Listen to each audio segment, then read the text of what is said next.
What's going on, everyone? Welcome into another edition of the Suffolk Sports Report. I'm Jacob Tobey alongside Laney Johnson, and let's talk some Celtics here. They have a 1-2 start to start the season. Yeah, not looking too great, but still not bad. So let's just get into some highlights to start it off. So the Celtics faced the Bucks and Giannis Antetokounmpo at home last Wednesday. Before we get to the Greek Freak, here's Kyrie Irving taking on Malcolm Brogdon one-on-one. You think he's going to drive. He pulls up and draws a double team. Pulls him with a pump fake and nails the jumper. Now he's going to go take it around the outside, go baseline, and there's the best finisher in the league. But the Celtics did run into the Greek Freak, who was averaging 32 points a game. Aaron Baines, no match for him. And if Giannis wants to dunk, Giannis is going to dunk. Not only can he do it himself, but he has the vision to get his teammates open, as you see right there, getting Delhi the three. And the Greek Freak was just too much for the season. They fell 108-100 at home. Celtics shooting still leaves a little to be desired, especially at the line. They went 11 for 21, and their free throw struggles did continue in Philadelphia. As you see here, field goal percentage really down from the Bucks. That's what got them in this game. Third game of the Celtics season, taking on the 76ers in Philly. Joel Embiid, Ben Simmons, trust the process. That guy, Kyrie Irving, wanted to bounce back from his horrific performance in that game versus the Bucks. He starts it off good with a three right there to start off the game. Then J.J. Redick answers with a three to tie this game up at 37. They brought him in $23 million 1 year to do just that, hit the three. 3 seconds left in the half. Joel Embiid, that's an air ball, rebounded by Dario Saric and put back in. Sixers take the 4-point lead. Jump to the fourth quarter. Terry Rozier showing off the 1v1 magic versus Covington, gives the Celtics a 2-point lead. Then Shane Larkin gets a pass from Kyrie Irving, hits the dagger. That's all the C's would need. Brad Stevens, he loves it. Kyrie Irving, 21 points, 6 rebounds, 4 assists, and the Celtics out-rebound the 76ers 55-47. They shoot a little better in this one, and they finally get that desired win. They're now 1-2 on the season, and that win comes against a horrific Philadelphia 76ers team. I don't know if I'd call them horrific, but they certainly have not lived up to the hype of Joel Embiid and the trust the process, this whole thing. I don't know if they're there yet, but I mean... Will he play over 50 games? That's the question. He played 30 last year. No, I don't think he's going to play over 50 games.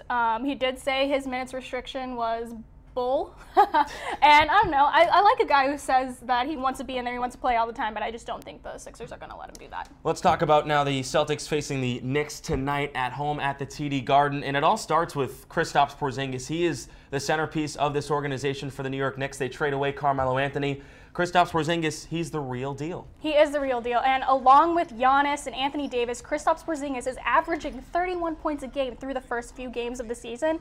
And I'd say the Celtics' biggest weakness is at the center position. They don't guard big men a lot. They don't guard them too well. They don't get rebounds. So I think Porzingis really is going to have his way with the Celtics, and I think he's going to score as many points as he wants to. Yeah, and especially, I mean, if they start Al Horford at the 5, Al Horford's a good defender, but then who goes at the 4? Is it Jason Tatum? That's going to be a mismatch for the Celtics as well. Maybe if they start Aaron Baines at the 5, he can bang in the boards a little bit with him. They still don't have Marcus Morris back, which they are missing, but he said he's feeling good. He's scheduled to come back around Halloween. You're right. And do the Knicks have anything else that the Celtics should be sscared about? They have Enes Kanter. Enes Kanter? I mean, I like Enes Kanter a lot. I like what he did in OKC. I like his Instagram. I think he's really funny. But you love any social media from players. That's like your thing, is social media. Yeah, I really do. Twitter especially. So. Well, if you have a good social media game, then you're marketable, and then you're a good player. That's just like how it works. Transitive property of NBA basketball. You're right. But Kanter, a good player though. Good player, with good social media. Good player, good social media. But I don't think the Celtics have a reason to be afraid of him. Courtney Lee, he played for the Celtics past, I think it was 4 or 5 years ago. He's nothing to be scared of. He starts at the shooting guard. They have really no one else. Willie Hernan-Gomez, he's a rookie. He lost his spot in the rotation to Enes Kanter when he got traded there, so nothing really. What do we think of Frank Nicolatina? How do you say his name? Yeah, I don't even know how you say it. He's okay, I guess. They think he's, what was he, a top 10 pick this year? Yep. So he may be the future, but hey, the Celtics should absolutely win this game. They should, by far. Kyrie Irving should have another good game, score over 25 points. Jason Tatum should step up as well. But how about this? Some trade rumors coming along. Eric Bledsoe, we know he wants out of Phoenix.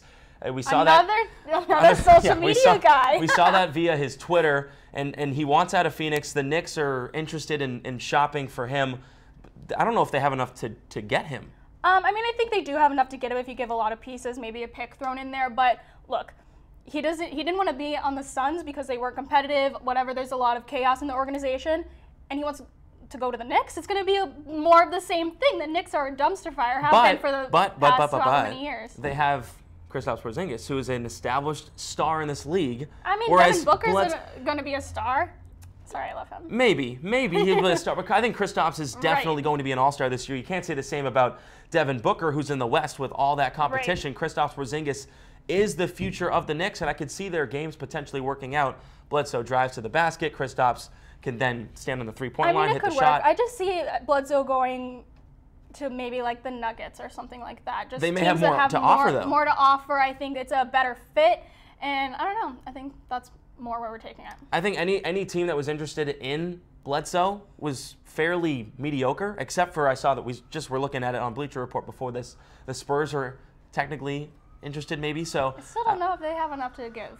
No, and it's not trade season. It's like Eric Bledsoe put the Suns in a really precarious position because it's just not trade season. You usually don't get into that until about December, and so there's not a lot available. There's not a lot on the market, but he forced their hand, so they're going to have to do something. And let me ask you this real quick. Do the Celtics get involved in Eric Bledsoe trade talk? No. I think the Celtics hang on to what they got. They're good with their guards?